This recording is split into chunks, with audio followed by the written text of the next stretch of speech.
Hey everyone, I'm Danny Jack, and today we're going to be talking about how to track your habits. We don't rise to the power of our goals, we fall to the power of our systems. This is a quote from the book Atomic Habits by James Clear, and it's a bit cliche, but this book totally changed my life, and I think it's the best book written on how to form habits. Forming healthy habits over time and getting rid of the not so healthy habits has helped me immensely throughout my life. It generally made me a happier person. It's made me more successful in my work, it's made me more active in all areas of my life, and a lot of that comes down to some of the things covered in James Clear's book here. In this video, we're going to be talking about how I track my habits over time to measure them and sort of show how I can progress and keep me motivated. But if you don't want to skip all of that, just skip to the end of the video and just buy this book. I think it explains all of it in here, but I'm going to give you a brief overview of how I track my habits. So habits, of course, take a long time to build. There's none fixed date. Some people say 30 days, some people say 66 days. I think it's just as long as it takes for the act to become something easy, something that is easier to carry on doing than not doing.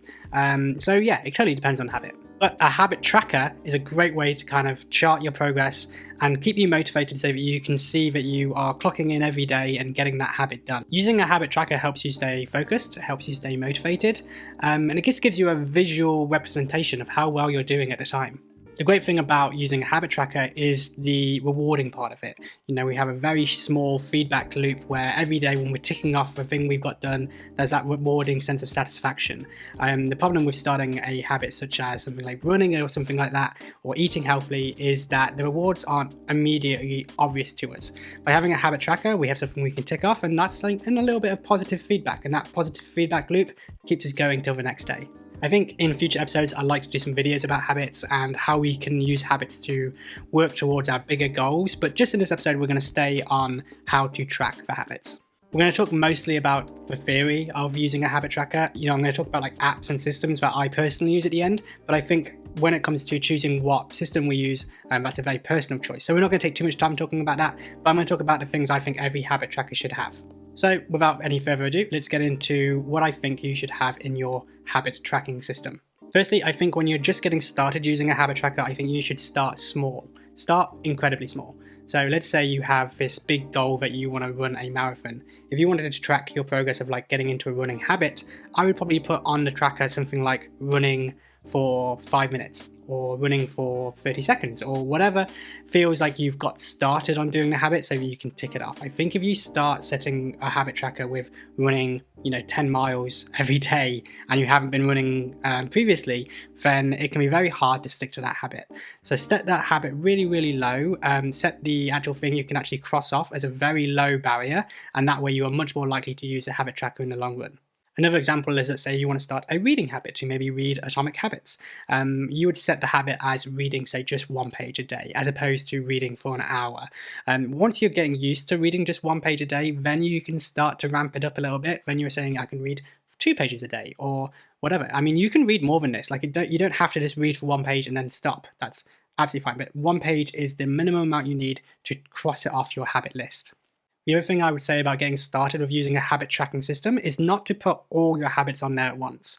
You might have loads of different things you're trying to get started and trying to work towards, but the same kind of theory applies. As if it starts to get too difficult, then you'll quickly give up. The first time you fail, and we all inevitably will fail at sticking to our habits. And if you have too many things on there, then it quickly gets overwhelming. So maybe start off with like 2 or 3 things to track, maybe like one around your health, one around work, one around like family life, one about relationships or whatever, and then go from there. So once you've got your habits listed down, the next thing you need to focus on is just getting into the habit of actually using the tracker. Using the tracker is a habit in itself. So what I personally do is I just check my tracker once a day, every evening, just before bed. It takes like 2 minutes to do, and I just cross off everything I've got to get done that day, or hopefully I have got done that day.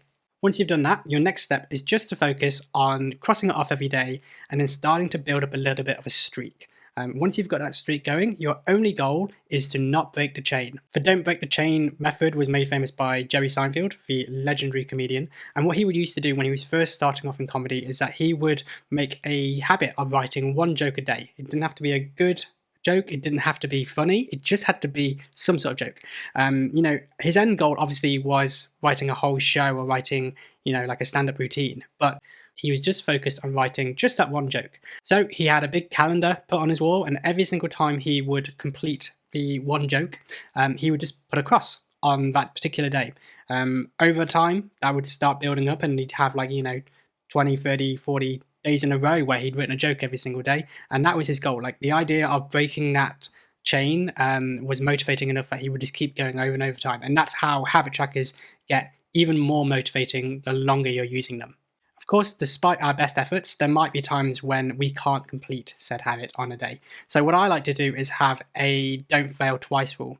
Let's say, for example, I'm really busy one day, or I'm in a different place entirely and I just can't get that habit done that day.